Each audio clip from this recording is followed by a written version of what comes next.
नमस्कार, सत श्री अकाल, अस्सलाम वालेकुम। कैसे हैं आप लोग? उम्मीद है कि आप बहुत बढ़िया होंगे। मैं एडवोकेट मतलूब चंदेल और आप देख रहे हैं हमारा चैनल मतलूब चंदेल LLB। साथियों, आप सभी का पुनः इस चैनल में स्वागत है और मैं अपनी वीडियो में बहुत इंपॉर्टेंट बात करने जा रहा हूं। आप सभी से ये निवेदन करूंगा, गुजारिश भी करूंगा कि इस वीडियो को अंत तक देखेंगे तब आपको इसका बेनिफिट मिलेगा। अगर बीच में स्किप कर देते हैं, छोड़ देते हैं तो आपको बेनिफिट नहीं मिलेगा।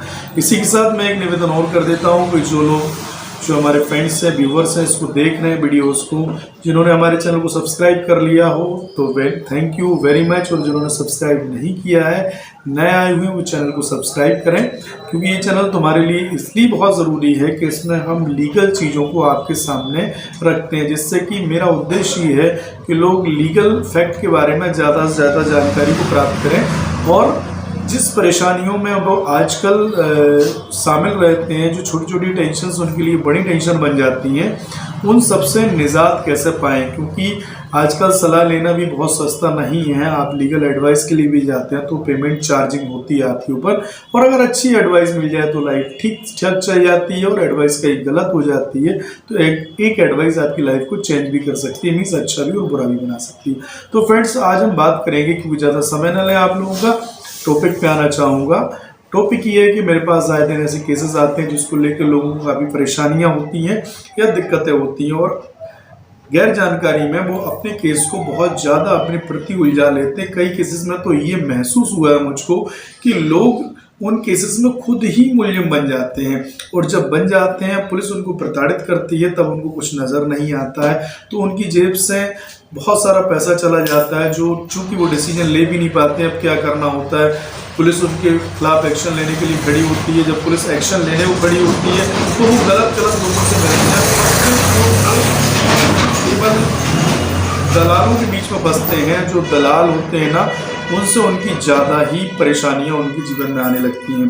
तो फ्रेंड्स, हम आज बात करते हैं कि कभी आपके साथ ऐसा हुआ होगा, और नहीं हुआ होगा तो आपने लोगों के साथ होता हुआ देखा होगा। छोटी छोटी मामलों में FIR लॉज हो जाती है, तो जब आपके खिलाफ FIR लॉज आ जाती है, FIR रजिस्टर्ड कर ली जाती है, तो सबसे पहले आपको उस FIR को गंभीरता से देखना चाहिए, क्योंकि CRPC में ऐसा प्रोविज़न दिया गया है। आप बात को समझ लीजिए, क्योंकि सबसे ज़्यादा जो परेशान लोग होते हैं वो उनको जानकारी नहीं होती। मैं फिर बताना चाहता हूँ, CRPC में पूरी तरीके से एक गाइडलाइन दी गई है कौन से ऐसे केसेस हैं जिन केसेस में पुलिस आपको जेल भेज सकती है, और कौन से ऐसे केसेस हैं जिनमें केस में पुलिस जेल नहीं भेज सकती। तो मैं आपको बता देना चाहता हूँ कि जब भी कोई ऐसा केस है जिसमें आपके खिलाफ FIR दर्ज हुई हो 323, 545 या विभिन्न कोई भी सेक्शंस में, तो सबसे पहले ठंडे दिमाग से आपको ये देख लेना है कि उन सेक्शंस में क्या 7 साल की अवधि से ज़्यादा की सज़ा है या कम की सज़ा है।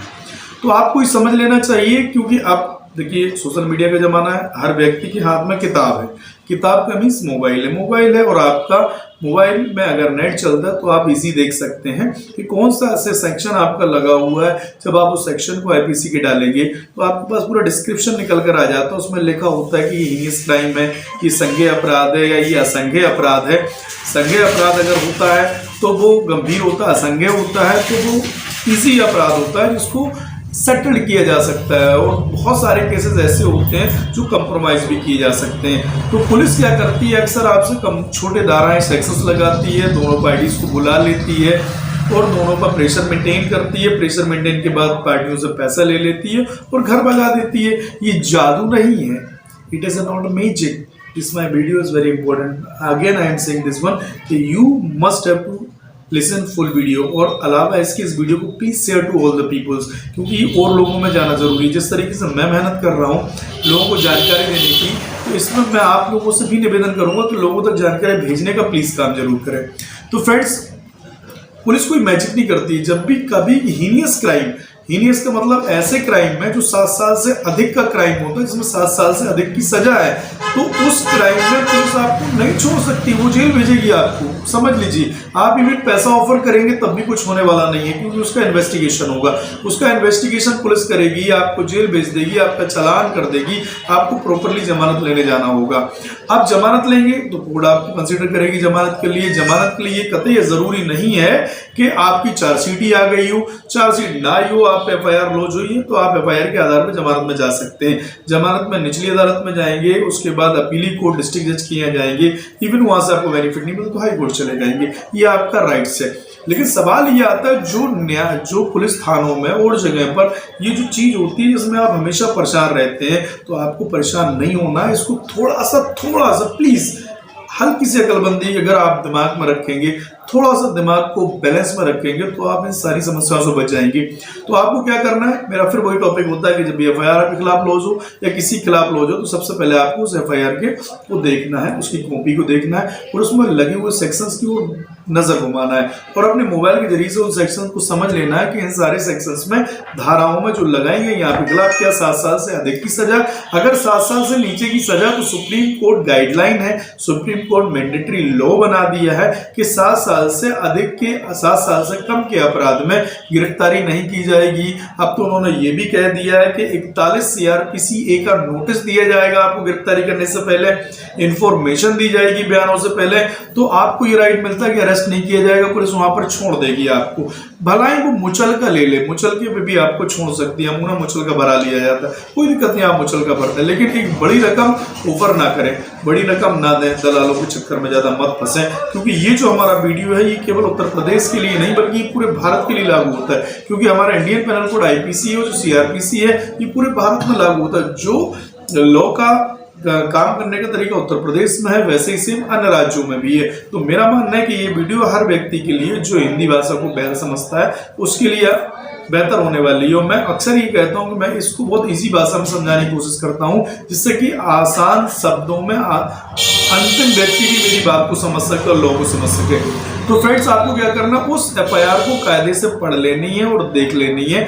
अगर उसमें कोई ऐसा मामला नहीं है जो संज्ञेय अपराध की श्रेणी में जाता है, तो आपका मामला कोतवाली में सेटल होना ही पड़ेगा और कोतवाल में पुलिस को सेटल करना ही पड़ेगा। इवन आप रुपए दें या ना दें, अगर आप रुपए पुलिस को दे रहे हैं तब भी वही काम कर रही है और नहीं दे रहे हैं तब भी काम कर रही है, क्योंकि अक्सर ये कंप्लेन क्लाइंट्स की मेरे पास आती है कि पुलिस ने ये कर दिया, लोगों ने ये करा दिया, तो नॉट नीड। दूसरी बात, आपकी संपर्क में अगर कोई लॉयर्स हो तो उनसे अपनी फ्रेंड सर्कल ज्यादा अच्छी बनाइए। कभी आपको ये लगता है कि ऐसी समस्या आती है तो नियर बाई लॉयर्स का बेनिफिट भी उठा सकते हैं, उससे कॉल भी कर सकते हैं, वो आपको सेवाएं भी दे सकते हैं। अलावा इसके अगर आपके साथ कोई ऐसा हीनियस क्राइम हो गया है या कोई अपराध इस तरीके का हो गया जो 7 साल से अधिक का अपराध कवर करता है, तो आपको रेमेडी मिलती है, क्योंकि पहले उत्तर प्रदेश के अंदर स्पेशली एंटीसिपेटरी बेल लागू करने का कानून नहीं था, लेकिन अब चूंकि ये लॉ लागू हो चुका है, उत्तर प्रदेश का भी निवासी एंटीसिपेटरी बेल अप्लाई कर सकता है। तो आपको सबसे पहले एंटीसिपेटरी बेल लेकर हाई कोर्ट एकदम नहीं भागना है, क्योंकि एंटीसिपेटरी के लिए हाई कोर्ट ही नहीं, अब आपके लिए बेनिफिट मैं ये भी बता दूं, जो लोग बहुत जल्दी परेशान हो जाते हैं अगर उनको ये लगता है कि उनके खिलाफ में गलत तरीके से संज्ञेय अपराध में मुकदमा लिख दिया गया है और पुलिस आपके साथ डिस्टर्ब कर सकती है, आपको अरेस्ट कर सकती है, या आपका विरोधी व्यक्ति पुलिस से मिलकर आपको जेल भिजवा सकता है, ऐसा कोई शंका आपके दिमाग में होती है, तो आप डायरेक्ट हाई कोर्ट जाने की जरूरत नहीं है। पहले सबसे पहले आपका डिस्ट्रिक्ट जज जो है, जिला जज जो हर जिले में मौजूद है, वहां आपकी एंटीसिपेटरी बेल डाली जा सकती है, जिसको अग्रिम जमानत हिंदी में कहते हैं। अग्रिम जमानत देने का मैं बता देता हूं कि आजीवन कारावास के मामले में, साधारण शब्दों में बताऊंगा तो मर्डर या बलात्कार जैसे गंभीर मामले में भी जिला जज डिस्ट्रिक्ट सेशन न्यायालय को जमानत देने का अधिकार है। तो आप सबसे पहले अगर ऐसा कोई मामला हो तो एंटीसिपेटरी बेल अपने डिस्ट्रिक्ट कोर्ट में डालिए। डिस्ट्रिक्ट कोर्ट अगर एंटीसिपेटरी बेल आपकी खारिज कर देता है तो फिर आपको राइट है कि आप हाई कोर्ट जा सकते हैं, वहां आपको रिलीफ मिलेगा। तो फ्रेंड्स, ये जो बहुत माइनर और इंपॉर्टेंट जानकारी मैंने आपको दी है साथियों, क्योंकि इसलिए दी है कि इसको आगे तक प्लीज शेयर जरूर कर दें लोगों के बीच में।